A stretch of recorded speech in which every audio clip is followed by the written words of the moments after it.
This is the Anindeses case that I'm reviewing. As you can see, the tempered glass is on both sides of the cube.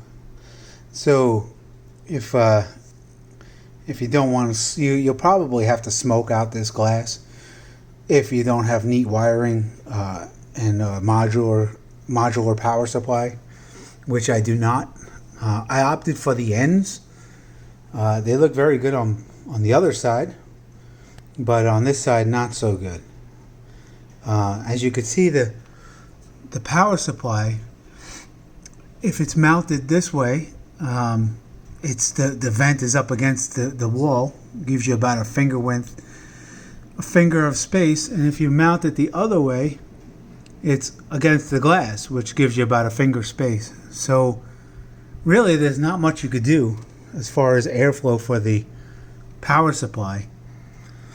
They give you room for a toolless 3.5 hard drive, and if you opted for a regular hard drive, I have an M.2, so I don't need this space. So I have just an M.2 and a 4 terabyte hard drive, mechanical. And as I said, it does come with fans, and those fans don't really, they're ran on this controller down here, and then there's a fan switch that's mounted in the bottom, and then there's the controller on the left, and all those wires, they go to this switch right here. And if you click that switch, it doesn't do anything. I've tried every different combination. It doesn't do anything. It doesn't control lights. It doesn't control the fan. I hit stop and the fan still runs. So I guess the other question is airflow. With these four 120 fans that come in the box, and the airflow is actually pretty good. The airflow on these things, I'll take the light away so you can see the way they act. The RGB is, predetermined by that controller box that I have not been able to figure out yet. I run an MSI board, and that MSI board has Mystic Light, and the Mystic Light it controls. I bought some LEDs that go around, if you can see them, they go around the top and the side, down the side, along the bottom. They're hidden pretty well. They light up the front. That video card doesn't light up. The video card's just lit up off the lights, off a reflection. This fan comes with the Anindeses case, but I removed that fan and replaced it with a Cooler Master fan. That fan would also look like this, which I did not want. I'm probably going to end up changing these 4 fans to the same as the back fan, the 120 millimeter Cooler Master fan, so it all looks right. I'm water cooled on top, AIO, and there's plenty of room, as you can see, for the AIO, to dual 120 millimeter. And I'll just take the screen off, and you can see those fans are also Cooler Master fans. I think I said Thermaltake before, but they're Cooler Master fans. The rear fans are also Cooler Master, so it all syncs up pretty well with the Mystic Light. Now, excuse me.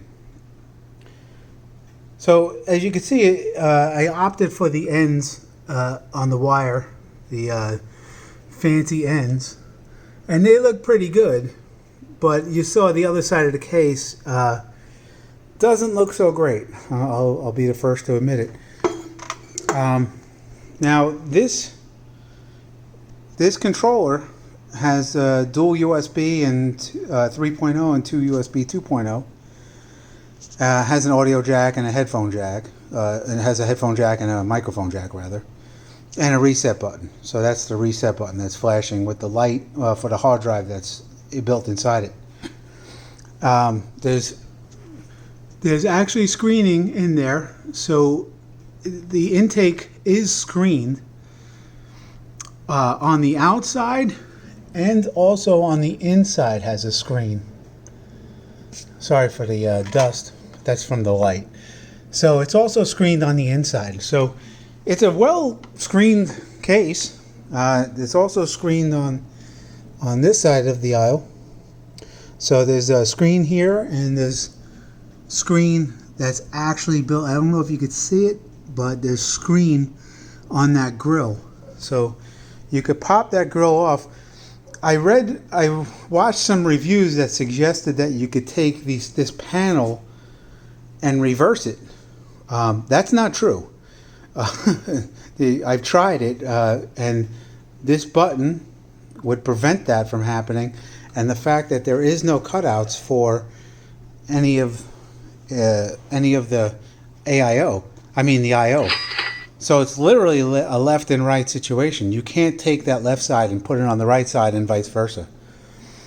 The airflow is great. I'm hitting I'm hitting temps under full load, overclocked Ryzen processor of around 70 C, around 74 C. So it's around 4.1 gig overclocked, and which isn't much. So I think my limitation is probably the AIO, not the airflow of the case. This video card never hits above 70C, and that's overclocked as well. So I think I'm 140 or 175 megahertz over the stock values, and it does not overheat. So I'm getting. Now, one thing I want to mention, that it offers vertical GPU support, but if you use that guy, it does not give you the airflow that you need, and I think you'll be overheating. So what I did was I got the cables. I think it's called Cables Unlimited. No, Cables. I forgot the name of the brand, but I got their aftermarket GPU, vertical GPU mount, and that gives you, which runs off the PCIe slots, and it gives you that 2 extra spaces on the front for airflow. So I really don't have any issue with airflow, and I'm running a vertical mount card. I got that on eBay for about $16 to $18, so it's well worth it not to have to use those slots and be limited to the space that you have with the tempered glass. So I think that's all the problems I had. One thing that concerns me is probably the power supply space and the lack of vent. I haven't noticed an issue so far, but I'm assuming there will be, maybe, if it gets hot. But I haven't noticed it yet. So all in all, pretty fairly good case. I liked it. I liked building in it. It was pretty fun. And once I change out those 4 fans and get rid of that controller, I think I'll be a lot happier. I think it'll look 1,000 times better. Thanks, guys. Have a good one.